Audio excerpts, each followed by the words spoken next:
안녕하세요. 이동훈 기자입니다. 안녕하세요. 문경환 기자입니다. 네, 요새 한국에서는 가장 큰 이슈죠. 최순실. 예.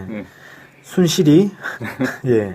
시리 씨가 여기저기 지금 안 끼는 데가 없다. 이런 얘기가 있지 않습니까? 네, 아무튼 한국 사회 진짜 모든 건 다 최순실과 연관돼서 지금 막 드러나고 있어요. 폭로되고. 네. 근데 어쨌든 이런 이제 국정농단 사태가 한국 사회를 뒤흔들고 있는데 저희는 북한 전문 방송이잖아요. 네. 북한 소식을 전문으로 다루는 건데 이 북한과 관련한 것에도 이 최순실 씨가 관련이 됐다라는 얘기가 있어요. 아, 그렇습니다. 네. 네, 최순실의 예언이 있었다는 거예요. 네. 그리고 그 예언 때문에 박근혜 정부의 대북 정책이 결정된 거다. 뭐 이런 얘기가 있죠. 사실 이 최순실 씨가 어떤 사람이냐에 따라서 여러 가지 얘기가 있지만 결국 사이비 무당이다 이런 얘기가 많은데 결국 사이비 무당에게 이 나라의 대북 정책이 오락가락했다라는 소리 아닙니까 지금? 그렇죠. 아주 심각한 거죠 사실. 네. 지난 10월 27일에 우상호 더불어민주당 원내대표가 정책조정회의에서 한 얘기가 있어요. 네. 최순실 씨는 2년 안에 북한이 붕괴한다는 말을 하고 다녔다고 한다. 박근혜 대통령이 최순실 씨의 주술적 예언에 현혹돼 남북 정책이나 외교 정책을 펼쳤다면 심각하다. 이렇게 이제 비판을 했는데 실제로 박근혜 대통령이 10월 5일 제10회 세계 한인의 날 기념식에서 축사를 했는데 뭐라고 했냐면 결국 북한은 자멸에 이를 수밖에 없게 될 것. 이렇게 얘기를 했어요. 그러니까 이거 말고도 기회가 있을 때마다 주로 했던 얘기는 북한이 곧 망한다는 얘기를 많이 했었거든요. 네. 그래서 이걸 이제 통칭 북한 붕괴론이라고 이해할 수 있는데. 근데 이거는 사실 이명박 정부 때부터 이런 얘기가 있어가지고. 김영삼 정부 때도 있어요. 근데 이제 어쨌든 최근에 있었던 건 이명박 정부니까 이명박 네. 정부 때부터 있었는데 그때부터도 전문가들이 아니다라고 얘기했지 않습니까? 예. 사실 이제 전문가들 입장이 많이 갈려요. 북한 곧 망한다라고 주장하는 전문가들도 많이 있고 아닌 것 같다라고 얘기하는 전문가들도 많이 있는데 네네. 문제는 시간이 가면 갈수록 북한 붕괴론에 대해서는 부정적인 전문가들이 늘어나고 있다는 겁니다. 왜 그러냐면 아까 얘기한 것처럼 김영삼 정부 때부터 있었단 말이에요. 네. 94년도에 이제 북한 망한다라는 얘기가 막 한참 돌았고 미국에서는 333 이론이라는 게 있었잖아요. 네네. 북한이 3일 만에 망할 거다. 늦어도 3개월 만에 망할 거다. 아무리 늦어도 3년 안에는 망할 거다. 네. 이런 게 있었는데 97년이 딱 됐어요. 3년이 지났어요. 안 망했어요. 그때부터 많은 사람들이 이제 혼란에 빠지기 시작했죠. 그래서 페리 프로세스라고 페리 보고서 나온 이유가 바로 그것 아니겠습니까? 그렇죠. 예. 그리고 그 이후에도 계속해서 북한이 망할 거다라는 얘기가 주기적으로 나왔는데 크게 이제 보면은 한 4번에 걸쳐서 나왔다 그래요. 그러니까 2번까지 해서 4번에 걸쳐서 나왔는데 계속해서 북한 망한다 했는데 안 망한 게 반복되다 보니까 이제는 이제 북한 망한다고 얘기한 사람인 양치기 소년이 된 거 아닙니까? 많은 국민들도 잘 안 믿으시는 것 같더라고요, 이제. 네. 또 저 소리야? 거의 이렇게 되니까. 지겹다. 이런 얘기가 대다수던데. 그러다 보니까 이제는 대부분의 이제, 그래도 좀 명예를 중시하는 전문가들은 북한 붕괴론은 아닌 것 같다. 이렇게 얘기를 하는 거죠. 네. 자, 그래서 이제 북한 붕괴론이 허구다라고 얘기한 사례들 좀 이제 모아봤는데, 이제 학자나 전문 연구가들 얘기를 쭉 보면요. 네. 백학순 세종연구소 수석 연구위원이 그런 얘기 했어요. 핵심 엘리트는 분열되지 않고 경제 상황은 오히려 나아진 측면도 있어 북한 체제의 균열, 붕괴 조짐은 나타나지 않는다. 이런 얘기를 했고요. 네. 그다음에 김용현 동국대 북한학과 교수도 신문에 기고한 건데 해외 체류 종업원의 집단 탈북과 외교관의 망명 등으로 김정은 정권이 심각한 균열 조짐을 보이고 있다는 박 대통령의 분석에 동의하기 어렵다. 그러면서 고난의 인구 시기에 황장엽 비서가 탈북을 했는데도 30년이 지난 지금까지 북한 체제는 유지되고 있다. 이렇게 이제 반박을 했고요. 네. 또 이제 대북 제재를 통해서 북한을 붕괴시킬 수 있다. 이렇게 얘기를 하고 있는데 중국이 제재에서 발을 빼고 있다. 이런 걸 이제 얘기하면서 제재 단계에서 발목이 잡혀가고 있는데 체제 균열과 붕괴로 이어진다는 논리는 희망사항이다. 이렇게 일축을 했습니다. 네. 그다음에 임혁백 고려대 정치의 외교학과 교수는 외부 세력에 의한 강제적 체제 변화 시도는 오히려 북한의 내부 결속을 강화했다. 북한이 예외적인 생존 능력을 보이고 있어 급작스러운 자체 붕괴는 매우 먼 이야기다. 이렇게 좀 진단을 했고요. 네. 또 이 임 교수가 관련된 논문을 쓴 것도 있어요. 작년 겨울호 논문에 북한 붕괴론의 허구성 이런 논문도 썼는데 이건 직접적으로 얘기를 한 거네요. 전문적으로 다뤘죠. 크게 4가지 근거를 들더라고요. 첫 번째가 중국이 북한 체제의 붕괴를 어떤 수를 쓰더라도 막으려 할 것이다. 그리고 두 네. 번째가 핵에 의한 안정과 생존론이 있다. 그러니까 핵을 가지고 있으면 오히려 안정되고 생존할 수 있다. 뭐 이런 이론이 있다는 거예요. 네. 그 다음에 경제 위기 등이 혁명이나 정권 붕괴로 이어진다는 자유주의 혁명 이론은 경험적 증거를 거의 발견하기 힘들다. 그러니까 이 혁명 이론은 현실에서 나타난 게 거의 없다. 이 얘기지 않습니까? 예, 그러니까 경제가 어렵다고 해서 무슨 정권이 붕괴된 사례는 없다. 이렇게 얘기하는 거죠. 네. 그다음에 마지막으로 이 공산당이라고 표현했더라고요. 이분은 교수님이 왜 노동당이라는 표현이 있는데 원래 이런 노동당이죠. 그러네요. 아니 뭐 다른 뭐 사회주의권 붕괴 허구성이라고 하면 이렇게 했을 수도 있을 것 같은데 북한이라고 딱 찍었는데. 아무튼 이렇게 표현했어요. 공산당이라는 제도화된 대중정당이 나라를 지배하는 핵심적인 역할을 수행하는 근대적 사회주의 체제가 이제 북한이기 때문에 장기 지속성을 갖는다. 그러니까 쉽게 말해서 노동당이 이제 국가를 이제 핵심적으로 운영을 하고 있는 근대적 사회주의 체제를 북한이 갖추고 있기 때문에 장기 지속성을 갖게 된다. 그러니까 뭐 흔히들 뭐 왕조 아니냐 이렇게 얘기하는데 그렇게 전근대적인 게 아니다. 근대적인 체제다. 이렇게 이야기를 하시는 거군요. 예, 그렇죠. 그래서 이런 네 가지 이유를 들면서 북한은 붕괴하지 않는다. 이렇게 얘기를 했더라고요. 네. 그다음에 정대화 부산대 명예교수도 기고글에서 북한 붕괴론에 대해서 현실성 없는 이야기다. 뭐 이렇게 얘기를 하고 있고요. 박근혜 정권을 제외하고 다른 나라의 북한 전문가나 세계적인 언론이 북한 붕괴 가능성이나 임박성을 논하지 않고 있다. 이렇게 얘기를 했습니다. 혼자서 이게 너무 튀고 있다. 네, 그런 거죠. 네. 그다음에 언론인들도 얘기한 것들이 있는데 그 김영희 중앙일보 대기자가 90년대부터 지금까지 4차례 북한 붕괴론이 대두가 됐다. 뭐 이렇게 얘기하면서 북한에서 민중의 소요가 일어날 가능성은 거의 없고 북한판 김재규나 궁정 쿠데타를 기대하기도 어렵다. 뭐 이렇게 얘기를 했어요. 그다음에 그러면 북한을 붕괴시키는 거는 전쟁밖에 방법이 없는데 이건 여러 여건상 불가능하다. 이렇게 판단하고 있고 북한은 붕괴된다도 비현실적이고 북한을 붕괴시킨다도 비현실적이다. 이런 비현실적인 한 서울과 워싱턴의 콜랩시스트들의 북한 붕괴론은 희망사항에 근거를 둔 환상일 뿐이다. 이렇게 얘기를 했어요. 콜랩시스트라니까 저 무슨 말인지 잘 모르겠는데요. 왜 영어를 쓴지 모르겠는데 붕괴론자를 얘기하는 거예요. 네. 그냥 붕괴론자라고 해도 되는데. 그 다음에 한민수 국민일보 논설위원도 현 정부에서 장관을 지낸 인사도 김정은 정권이 수년 내 붕괴될 것이라는 관측에 회의적 반응을 보였다. 이렇게 얘기를 했습니다. 이하로 뉴스프로 대기자도 김정은 체제가 들어선 지 5년에 접어들면서 북한은 빠르게 안정되어 가고 있는 모습을 보이고 있다.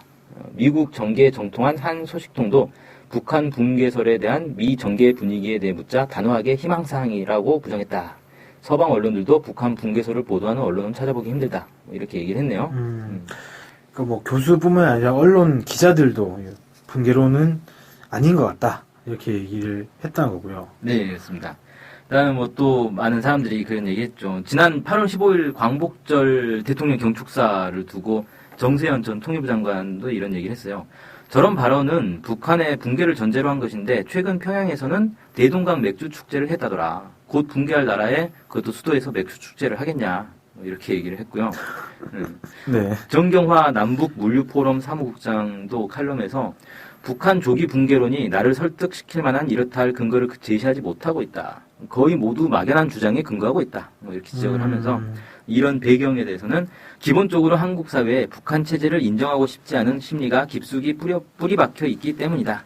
그래서 이런 붕괴론이 끊임없이 제기되는 거다. 이렇게 분석을 했어요. 네. 김두현 평화통일 대구시민연대 사무처장도 칼럼에서 북한 붕괴론은 허구에 가까운 것이다. 이렇게 주장했고요. 네.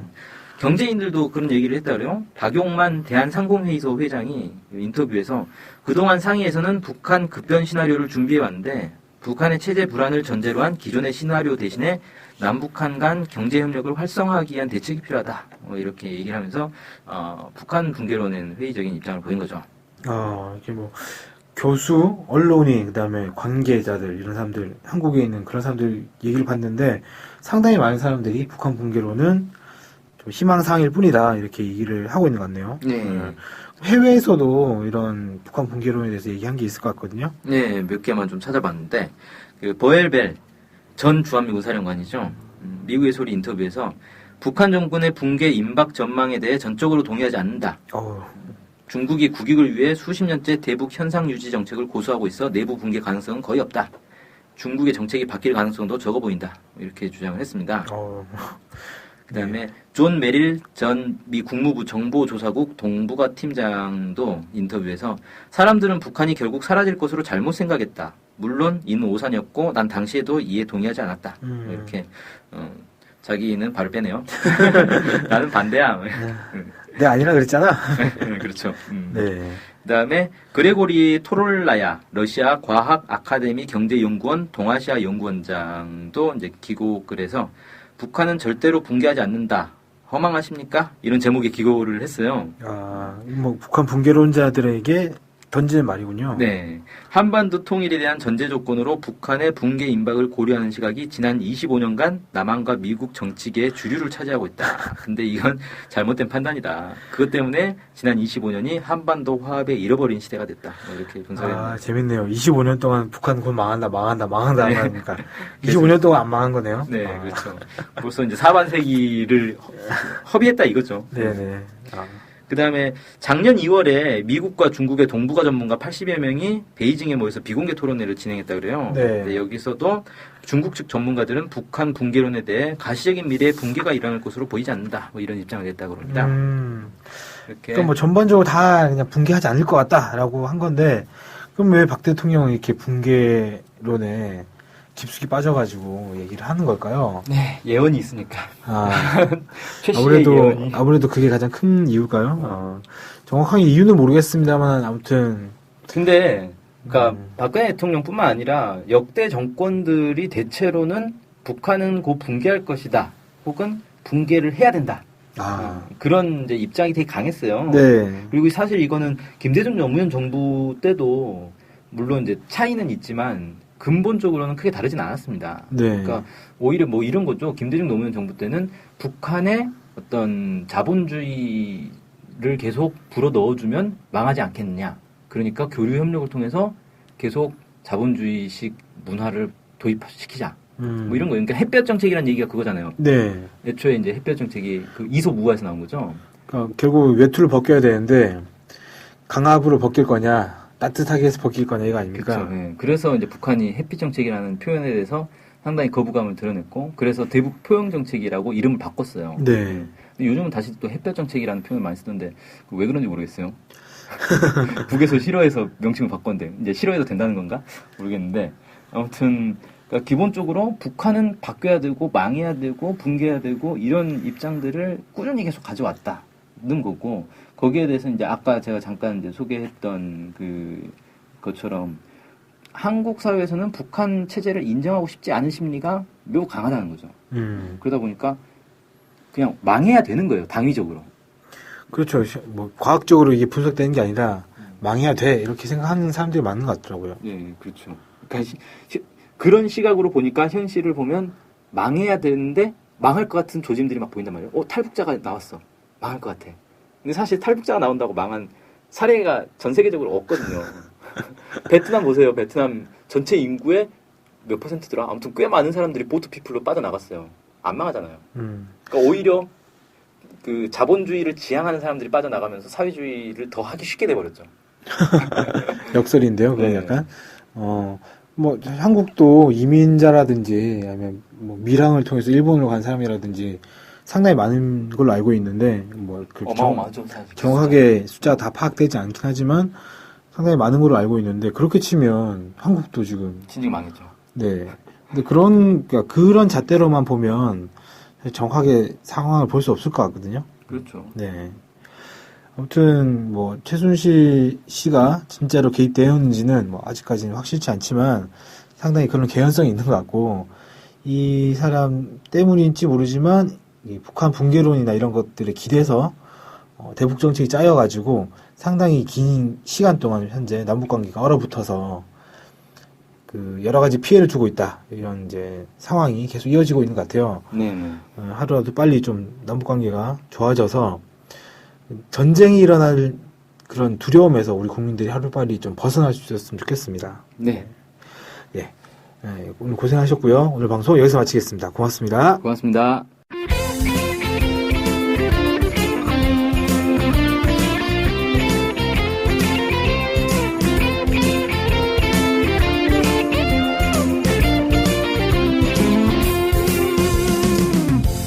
저희 NK투데이 홈페이지랑 우리 방송 스케치북이랑 외국에서도 많이 보고 듣고 하더라고요. 놀랐어요. 네, 해외 동포들께서도 통일에 관심이 많으시거든요. 네, 그래서 혹시나 해외 동포분들이 우리 NK투데이를 후원하고 싶을 것 같은데 뭐 혼자만의 생각인가요? 네, 방법이 없을까요? 그래서 준비했습니다. 요즘은 페이팔로 손쉽게 외국에 돈을 보낼 수 있습니다. 아, 페이팔 그런 게 있습니까? 어떻게 하면 되는 거죠? 네, NK투데이 홈페이지에 오시면 배너가 있습니다. 아니면 페이팔 홈페이지에서 저희 이메일 주소 nktoday21@gmail.com으로 보내시면 됩니다. 와, 이렇게 간단하고 좋은 방법이 있군요. 해외 동포 여러분들의 많은 후원 부탁드립니다.